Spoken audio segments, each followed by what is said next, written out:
విద్యార్థుల్లో దాగి ఉన్న కళాత్మకతను వెలికి తీసేందుకు యూత్ ఫెస్టివల్ నిర్వహించినట్లు Kaloji health university NSS coordinator doctor Ram Kumar తెలిపారు. వరంగల్ నగరంలోని కాకతీయ మెడికల్ కాలేజీ ఎన్ఆర్ఐ భవన్లో Kaloji Narayana Rao health university NSS విభాగం ఆధ్వర్యంలో క్యూట్ ఫెస్టివల్ కార్యక్రమం నిర్వహించారు. ఈ కార్యక్రమంలో 45 కళాశాలల నుండి ఎన్ఎస్ఎస్ విద్యార్థులు పాల్గొని వారి కళాత్మకతను ప్రదర్శించారు. కార్యక్రమంలో ఎన్ఎస్ఎస్ విద్యార్థులు కనబరిచిన సాంస్కృతిక కార్యక్రమాలు అబ్బురపరిచాయి. మెడికల్ విద్యార్థుల్లో దాగి ఉన్న కళాత్మకతను వెలికి తీసేందుకు యూత్ ఫెస్టివల్ కార్యక్రమాన్ని నిర్వహించడం జరిగిందని Kaloji health university NSS coordinator Ramu Kumar అన్నారు.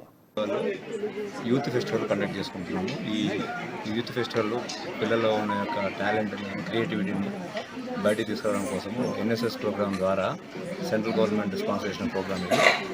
సో ఈ విషయంలో మనకు 30 కాలేజీలు వచ్చాయి. Different colleges, medical colleges, nursing colleges, laboratory medicine వాళ్ళు. సో అంటే మెడికల్ సంబంధించిన తెలంగాణ స్టేట్కి సంబంధించిన ఆల్ కాలేజెస్ ఇందులో పాల్గొంటున్నాయి. దీంట్లో డిఫరెంట్ ప్రోగ్రామ్స్లో కాంపిటీషన్ నిర్వహిస్తున్నాము.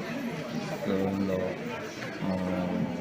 పిల్లల యొక్క యాక్టివిటీస్ని చూసి వాళ్ళ ప్రైజ్లు ఇచ్చి వాళ్ళని ఎంకరేజ్ చేస్తున్నాము. ఇందులో యూనివర్సిటీ లెవెల్లో యూత్ ఫెస్టివల్ కండక్ట్ చేసుకుంటున్నాము. ఈ యూత్ ఫెస్టివల్లో పిల్లల్లో ఉన్న యొక్క టాలెంట్ని, క్రియేటివిటీని బయటికి తీసుకురావడం కోసము ఎన్ఎస్ఎస్ ప్రోగ్రామ్ ద్వారా